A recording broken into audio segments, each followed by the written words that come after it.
পরিচালক হাসান জাহাঙ্গীর নায়িকা পপিকে নিয়ে যা লিখলেন সম্পূর্ণ তুলে ধরা হইল। পপিকে এবং পপির আম্মুকে দিয়ে যারা ভিউ বাণিজ্য করছেন, প্লিজ বন্ধ করুন। টাকা অনেক উপায়ে অর্জন করা যায়। কারো ঘরের পার্সোনাল কথাবার্তা টেনে সোশ্যাল মিডিয়াতে ছড়িয়ে দিয়ে টাকা ইনকাম করে আপনার পরিবারকে খাওয়াচ্ছেন।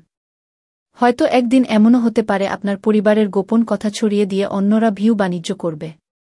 আল্লাহ মানুষকে ছাড়ে না। মানুষের দুর্বলতাকে প্রকাশ্যে আনা হারামের তুল্য। ন্যাশনাল অ্যাওয়ার্ড অর্জন করা অভিনেত্রী পপি খুবই সহজ সরল মনের একজন মানুষ। আমার দেখামতে মাকে সর্বোচ্চ সম্মান দেওয়া একটা মানুষ। আন্টিকেও দেখেছি নিজের জীবন দিয়ে মেয়েকে শুটিংয়ে আগলে রাখতেন। হয়তো কোনো কারণে পরিস্থিতি অনুকূলে নয়, তাই সাময়িক ভুল বুঝাবুঝি হচ্ছে। যে কোনো সময় ঠিক হয়ে যাবে। কিন্তু আপনারা যারা মার কথা মেয়েকে, মেয়ের কথা মাকে খোঁচা দিয়ে দিয়ে মা মেয়ের ইজ্জত সম্মান টেনে খিচড়ে মানুষকে দেখানোর চেষ্টা করছেন, আপনারা কি আসলেই মানুষ? প্লিজ বন্ধ করুন এই অপপ্রচার। এমন গুণী অভিনেত্রীকে ভক্তদের কাছে আর ছোট করবেন না। তাতে সমস্ত শিল্পীদের ছোট করা হচ্ছে। শিল্পীদের প্রতি মানুষের আস্থা উঠে যাচ্ছে। চলচ্চিত্রের এবং টিভি মিডিয়ার সিনিয়র জুনিয়র শিল্পীদের এখনই এগিয়ে আসার সময়, প্রতিবাদ করার সময়। যারাই নিলজ্জ কাজগুলো করছে তাদের আইনের আওতা আনা উচিত।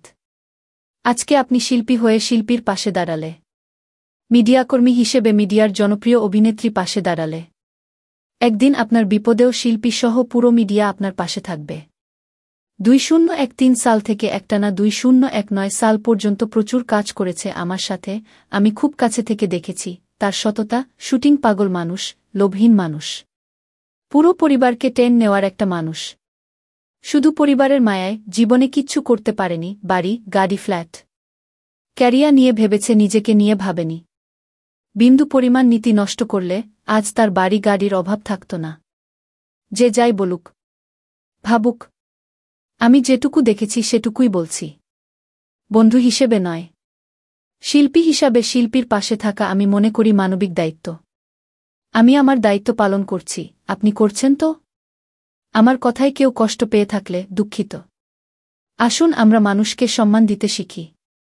সম্মান দিলে সম্মান পাওয়া যায়। উপরওয়ালা ও সম্মানিত ব্যক্তিকে সম্মান দান করেন।